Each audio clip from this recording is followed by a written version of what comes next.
Hello, viewer, and welcome to Spotlight here on Hope TV, where you look and live. And on Spotlight, we are always doing our very best to bring to you persons who are transforming our community in the direction of light. And this is a week when we talk a lot about love because it's the week when Valentine's is celebrated. And we want to welcome our guest. That is Mercy Irungu. Mercy Irungu is not new to Spotlight. She's been here talking many things about, especially mental wellness, mental health. And now she is here to talk to us about just what makes a good love relationship. Simple question, but the responses pretty complex. So we welcome Mercy Irungu, who is a relationship therapist, as we engage this subject, this topic on what makes a good love relationship. I'm sure that you want to gain some tips from this, so stay on here on Hope TV. And we also want to invite you to be part of the Friends of Hope. Support Hope TV to keep generating wonderful programs that bring a lot of spiritual wealth to you. And you're welcome to support our programming, and to the glory of God and to the blessing of many people. And so the pay bill number is 933. You can send the support that God inspires you to account number. So the pay bill number 933, account FHT. You are inspired. And once you send, then you will be doing a lot. I think the voice of God that goes through Hope TV. Again, just back to our topic for this about love, what makes a good love relationship. Welcome, Mercy Irungu. Thank you so much. I think that we'll have a good time as we explore our topic today. All right. Asante. Viewers, oh, really? So, when they see you here, they know that they will get some insights. Awesome. So welcome. You are part of this conversation. Indicate do engage us also on the social media platforms. Want to hear what you have to say about what makes a good love relationship. Let's start from because Mercy, if you mention love today, love is making headlines. It's making like primetime news. Yeah. But for all the wrong reasons. You know, you'd expect that there should be love, you know, is what happened, a beautiful love thing someplace, but it's featuring for the wrong reasons. Yeah. And maybe you can help us to just understand, Mercy, how does love, this love thing that is so intense, so passionate, how does it mutate? How does it deteriorate to become such pure hate? Okay, thank you so much, Reverend. First of all, let me talk about love. Love is a beautiful thing. And there are many types of love, you know. We have a parent to children love. We have couple love, you know. Too many types of love. Every human being, scientifically, needs someone else. We are social beings. And because we are social beings, we need a connection. And the best connection that has ever evolved is love, intimacy. That love that, you know the way we say that you're not sleeping, you cannot sleep because you love someone. You're not even able to eat because you're so much in love. And so long ago, love was very authentic. Even today, we have authentic love. But the most surprising thing is the world is so much fast-paced. We are going at a very high rate of up to love is also competitive. Today's world is very competitive. And remember, human beings are very competitive people. So even when it comes to love, the love that was there in the 19th century is not the love that is here in the 21st century. A lot have evolved. A lot of trends, not forgetting, the world has become a global village. You know, love is everywhere. Even on the phone, there is love. You know, there's love everywhere. But again, where are the boundaries for your love?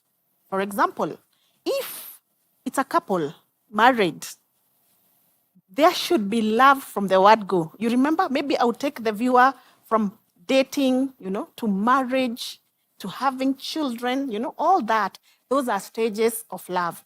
And they go sequentially. There are seasons. There's a season for chocolates, like now we are going to Valentine's Day, chocolates and flowers, which still, I'm assuming, wives and girlfriends will get. And there's also a season for giving birth to children. There's a season for school-going children. There's a season for empty nest. Love should stay constant. And that's why we are here, because we want to know, why is it not constant? Yes. There's an ideal way of looking at love. Yeah. Which you've just described. Very ideal. Talked about authentic love.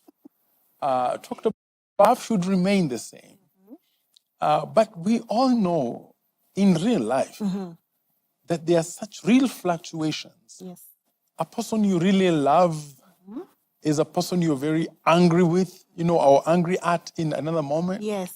And one wonders, and I want to put this in line with what you've said. Yeah. One wonders, Mercy, whether it's an unconditional love. I think people say, give me unconditional love, or I love you unconditionally. Where you are, like you, Mr. You don't need to change a thing. I'll love you from, from this end to the end of time. And, those lines, right?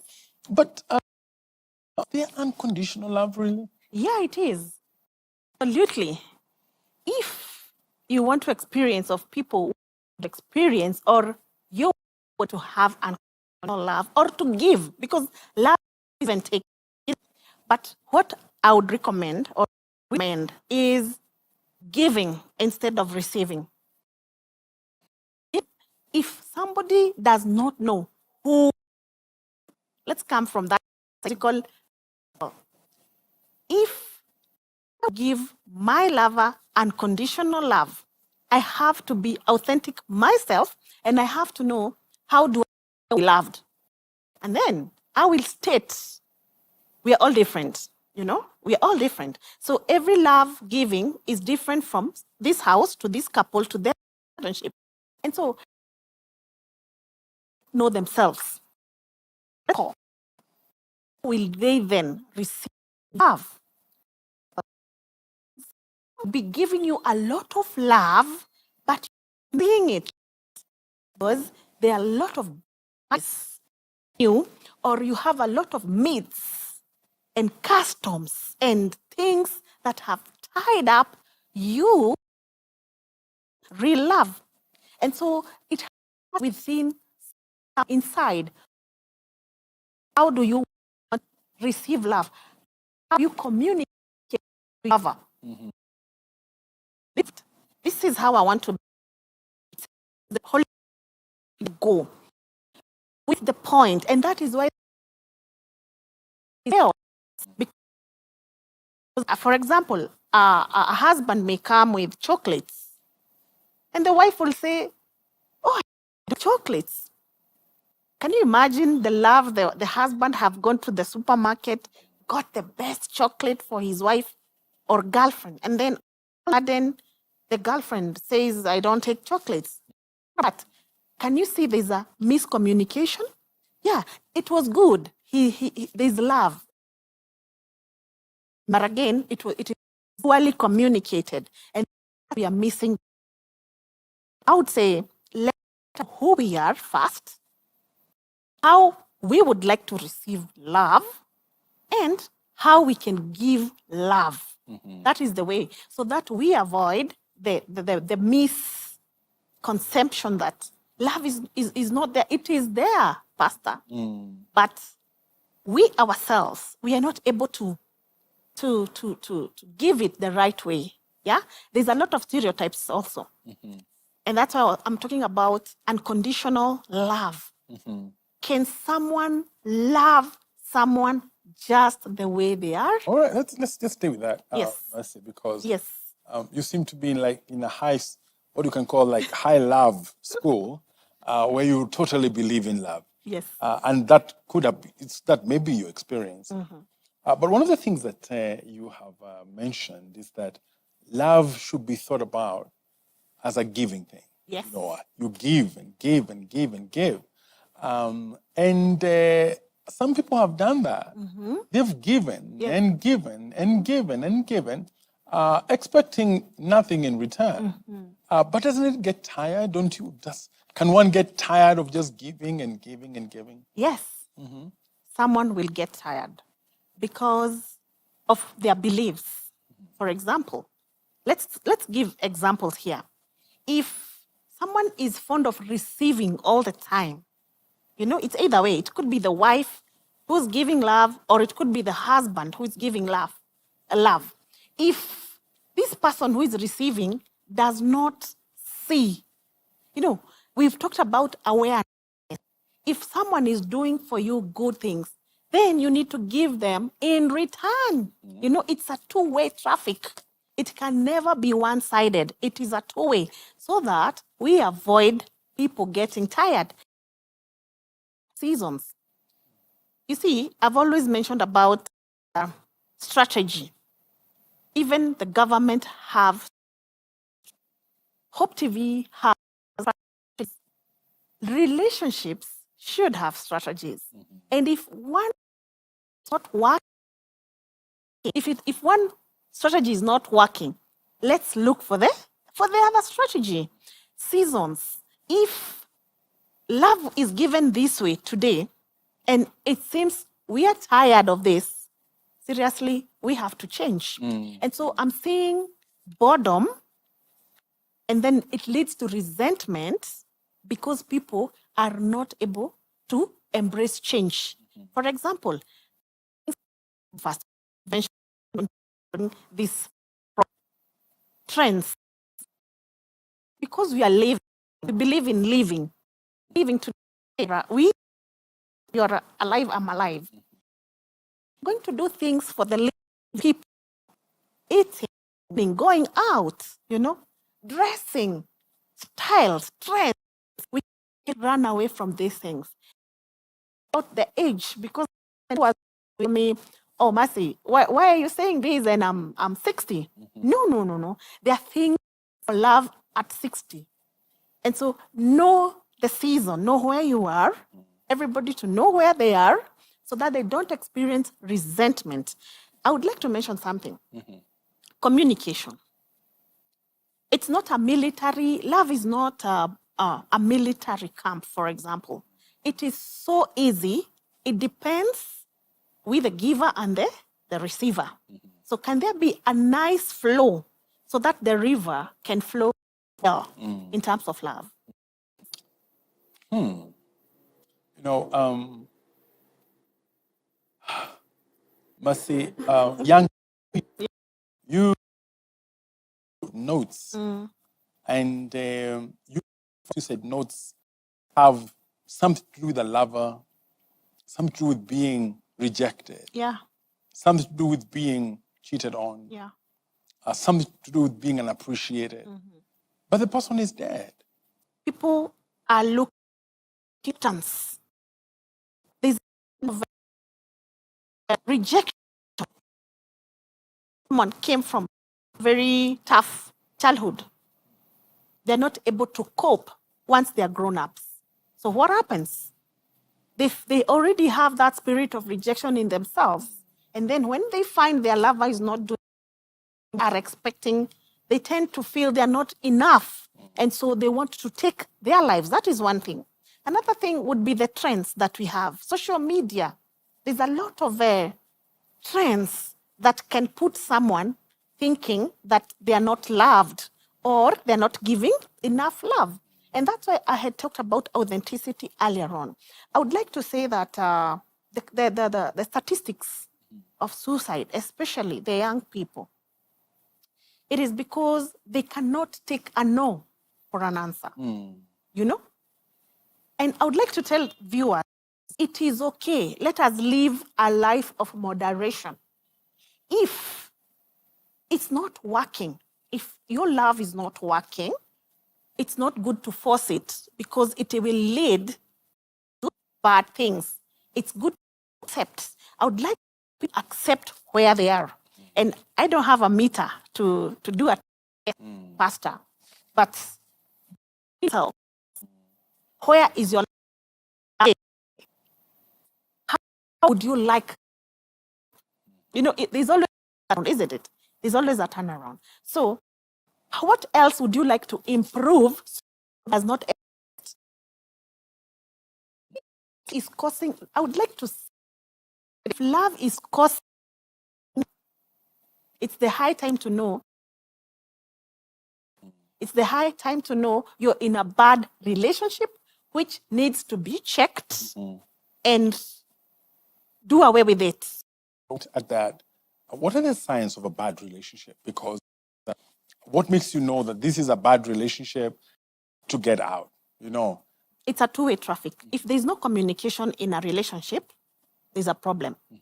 Because every day, lovers should talk, you know?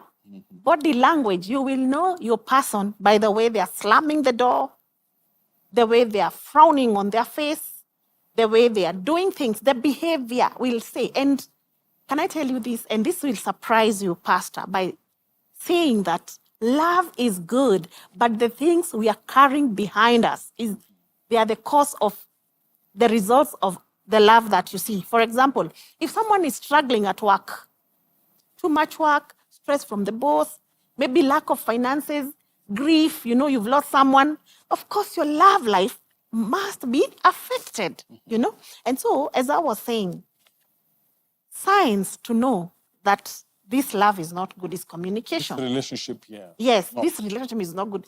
Communication. Another one is a one-way communication. For example, it's only one path, it's my way or the highway. Then that is not a good relationship, especially a relationship with a narcissist, because a narcissist will not take anything less. It is them and that's it. So those are the signs, you know. If you feel you're not heard, you know, if you feel your input is not being considered, it's also an issue. And when it comes to intimacy, how is it also? That is also a sign. If intimacy is not there, then there's a problem because lovers are not clear. They're not open. Financial status, lovers should really, I've seen this in my practice, there must be honesty. And in today's world, people are not honest at all when it comes to finances. So people need to be so open, Pastor, so that life can flow, love can flow. So if your partner is hiding things from you, there's a lot of secrets, then that love or that relationship is questionable. You know, if you do not know where they are, if they're not accountable, for example, where they are, and then that is an issue. If you overhear your issues with somebody else and you were not included, you see, then there's a problem. In-laws or outside forces, you know, friends, outside forces, they will tell you, oh, that is also a sign. So when you realize that outside forces are too much, then it's time to question that love. Okay. Yes. So there's a way you can be able to know that, this one, Yeah. I mean, either we need some intervention, we need to and just think what we're doing here. But there are moments, Mercy, when you can think about a relationship and you have an opportunity to live easily. Yeah. Right? But there are people who feel trapped. They feel trapped because of maybe the properties they've acquired, you know. They feel trapped because of the possibilities, like you look in the future and see, oh, if I leave this person, then my future will fall apart. There are instances also when people would look at, they would look at, for instance, children, and say, no, children, because of the children, I'm here. Some others could even be threatened. They are threatened and told, if you live, Yeah. something bad is going to happen to you. Yeah. So people who are threatened or have to have secondary reasons to stay in a relationship. What did you say about that? Okay, and then maybe I would pose a question from your question. Up to when will someone leave, in an abusive, maybe marriage or relationship, just because of children or property? There's always a time frame because these people will reach a point and say, enough is enough. If it has not come, it will. And so instead of waiting for that bursting or that time out, why not, first of all, knowing where they fall? For example, maybe it's a relationship that someone entered or people would enter not knowing so well. And then once you're in it, you discover, this is how things are done. I would say people should seek for help. There are dilemmas in relationships. Let's just be sincere. And it is good to seek for help, to see a therapist, to see a psychologist, because eventually it is going to be so much on you, and then you'll have a mental breakdown. And so once you seek for help, you will realize and accept. I've had conversations with people, Pastor, and they're telling me, really? Is it this way? And I tell them, you gotta accept. This is it's black and white. This is your relationship. That is how things are. But why are people not facing their issues? I always say, face your issues head on. Accept, this is where I am. I'm already in the mud. I'm already on a downhill. How then do I start the journey of going up? Seek help. Speak to somebody who you trust, professionally. And then they'll take you through. And because, why am I saying this?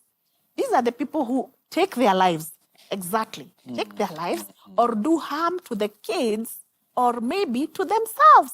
Why? Because they have reached a dead end. And instead of reaching that end, it's better we be preventive than curative. And that's why we have this show, isn't it? And so, guys, there are so many ways of knowing that I'm already, and I would like the viewer to know this. Please evaluate your relationship so that we can know where is it. It could be on a bliss. It could be somehow good. It could be bad. We do not know. But people should evaluate their relationships first to know what next. And you see, we always say that you cannot live in prison because of the relationship. Children should not make anybody stay. Property should not make someone stay. Why? Because eventually you'll have a very bad hangover of your life. Speak up.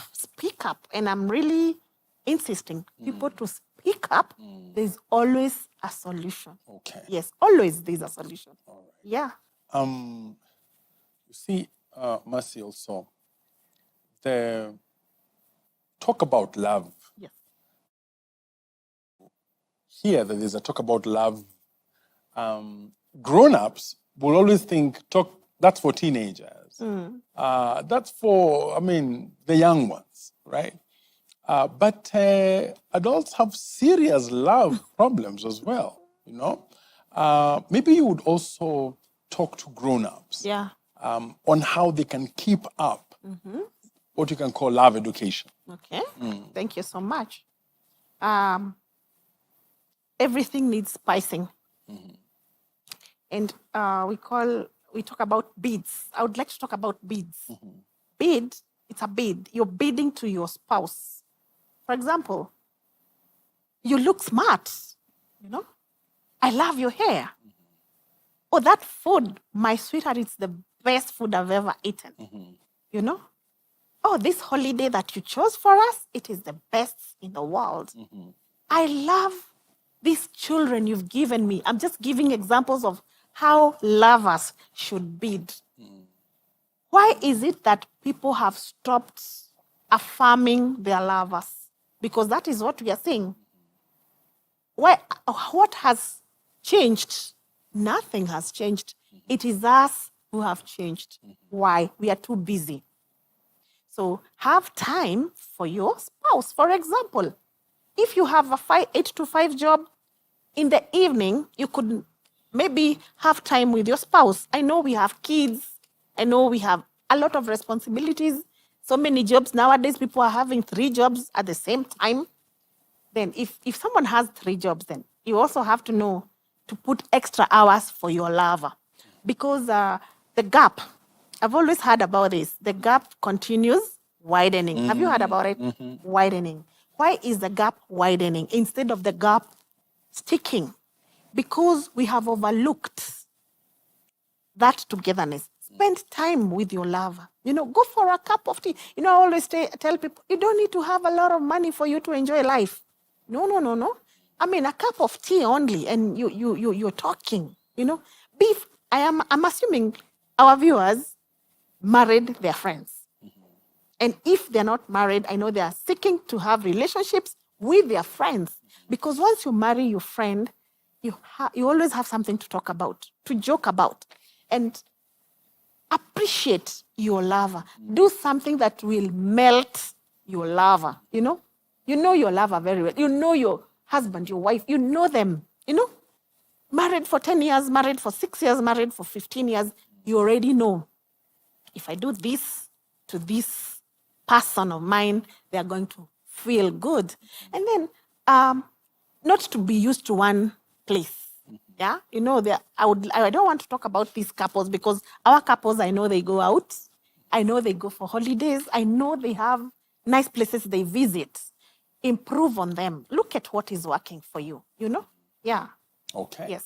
And as we continue with this conversation on what makes a good love relationship, shortly, I would want you to into your practice. Yeah. And maybe tell us, from your observations, what are the qualities that you see, relationships that have these kinds of qualities tend to, be stronger. I mean, we'll talk about that